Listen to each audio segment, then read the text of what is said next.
What's going on, guys? Andrew of New Bar Gaming back here today with another Yu-Gi-Oh! VRains theory video. This time we're going to be talking about how I believe Aqua, the water Ignis, may quite well be tied to Aoi, despite the fact that the attribute and her deck don't necessarily line up perfectly. Now, why do I say that? Well, let's start from the beginning in that we know two characters for certain that have Ignises so far, being Yusaku and Soulburner respectively. Now, what have those two done, in addition to Aoi, that no other duelist within the show has done thus far? That is using fusion summoning. Now, that doesn't necessarily mean anything because in all 5 series before this, we have seen fusion summoning pop up, all the way from Duel Monsters through Arc 5. And unlike XCs and Synchro summoning, which were exclusive to their respective shows, and Arc 5, fusion, once more, has appeared everywhere. So maybe they're just, at the point where Konami believes they've marketed link summoning enough, made it become enough of a necessity both within the card game, and shown it off enough to kids to make them think it's cool that, okay, now we can take our hands off, showcase one of those older summoning methods again without concerns for people just rejecting link summoning outright, like much of the TCG community was trying to do initially. So perhaps it is just a marketing standpoint type of thing.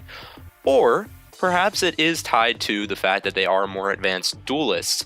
Now, when we did see Revolver have a little bit of reaction in the episode where we saw Hanoi return to the fact that Yusaku was now using fusion summoning. He was talking about how Yusaku was upping his game with it.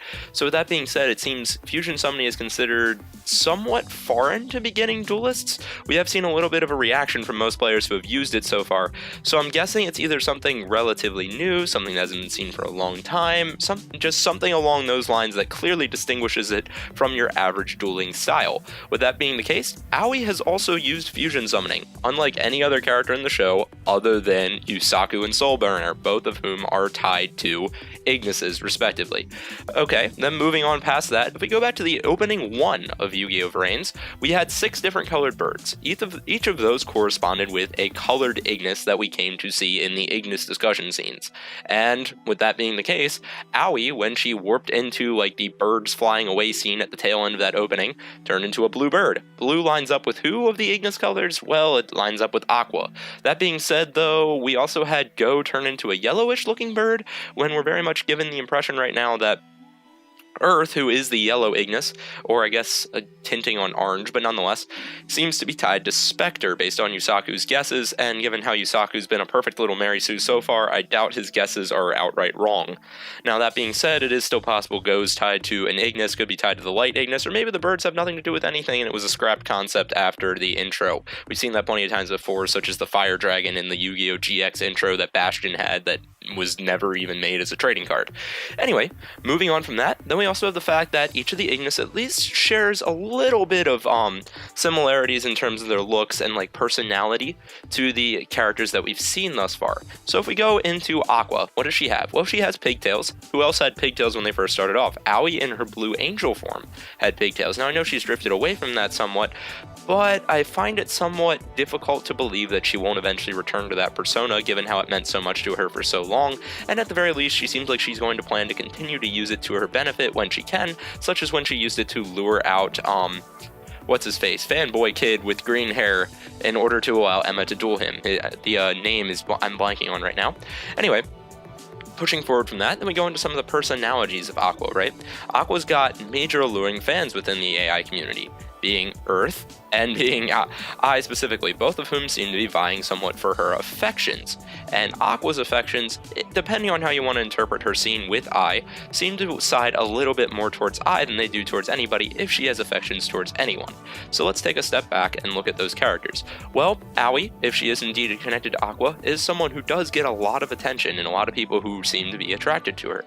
Then moving on to, her Aqua's connection to I, Aoi does seem to show a lot of respect for Playmaker. I don't think it's necessarily a romantic feeling type of thing, but she does seem to show a lot of respect towards him, and seems to reach out to him the most of all of the characters that we've been introduced to so far that aren't in her immediate circle, being Akira and what's her name, Emma.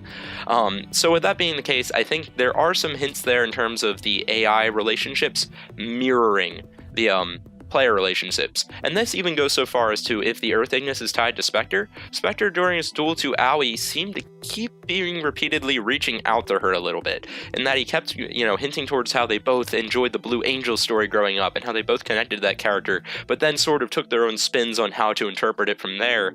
And so even though Spectre's rather sociopathic from what we've seen so far, just because he had such a scarring childhood.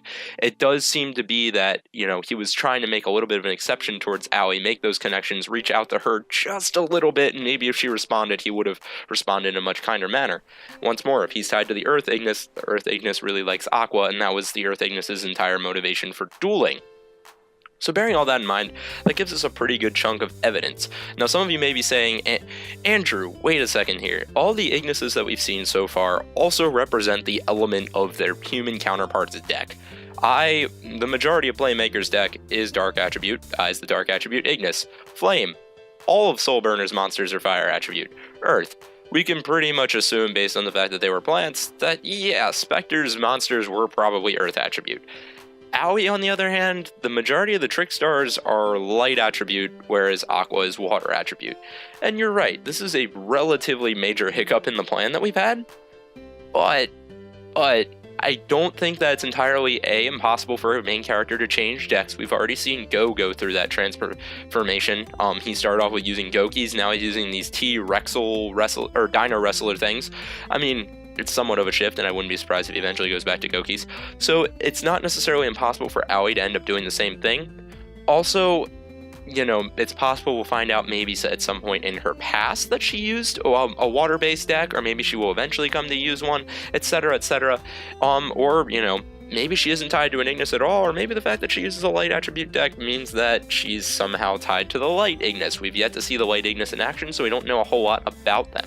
Now, speaking of pasts, one other major flaw in my theory so far is that these other characters have immediately identified that they're victims of the Lost Incident, being Spectre, Yusaku, and Soulburner. They've all referenced the scars that they went through, the effects it had on them, or in the case of Spectre, how much he enjoyed it and wishes he could go back to that time. So with that being the case, why wouldn't Aoi have memories like that? Well, let's take a look at this a little bit further, shall we? Okay, one viewer in my comment section actually said the same thing I was thinking when analyzing this, in that we've been introduced to a number of different technologies in the show that seem to be able to alter the human brain. We saw Kusanagi's brother manage to get his consciousness outright snatched. We saw Bowman get his memories completely modified, I guess it is always possible maybe he is the actual Playmaker, but I highly, highly doubt it. And we've seen just all kinds of different things with the tech that's incredibly futuristic and talks about memories as data and consciousness as data and such. So it's entirely possible that Aoi's memories have been modified. Well then, the question would then become, why wouldn't Akira reference something like this? Well, one thing that sticks out to me about Akira is he seems extremely curious about the Lost Incident, right? Another thing that sticks out about him is he is very protective of his younger sister. And he also works for Soul Technologies, who, at the root of it, were still theoretically behind the Lost Incident. So with all three of those being the case, I think it is very, very possible that Aoi was a victim of the Lost Incident, Akira was aware of it, and then he ends up managing to find a way to get her memories erased, so that she doesn't have to suffer through the scars that it would have left her with, such as what Yusaku and Soulburner are dealing with. Now, adding to that little chunk of the theory a little bit, it's very possible that after one's memories get wiped, they could still deal with the emotional toll that it took on them, even if they don't remember the event that led to that emotional thing. It's kind of like a lot of times how if someone's really upset, they can't always tell you immediately why. They don't know that event off the top of my head, but something obviously triggered it. That could lead to some of Aoi's depression that she dealt with very much through Season 1, and we can probably assume she still tackles to some extent in Season 2. So then moving on back to the whole Akira theory. So he manages to wipe Aoi's memory, then understanding, being the intelligent guy that he is, that Soul Technologies was behind this, he ends up working there to be able to grind his way up to the top from the inside to gather information on what exactly happened to his sister. Once more, why hasn't he referenced this? So that Aoi doesn't have to deal with the struggles that everybody else does, but he's still looking for the information in the same ways that Yusaku is about the Lost Incident to be able to understand it himself, potentially even seeking revenge. Then we also move on to the fact that Aoi and Akira's parents are gone. Every other character we've seen tied to the Lost Incident so far also meets that description. Soulburner, an orphan. Yusaku, an orphan. Spectre, an orphan.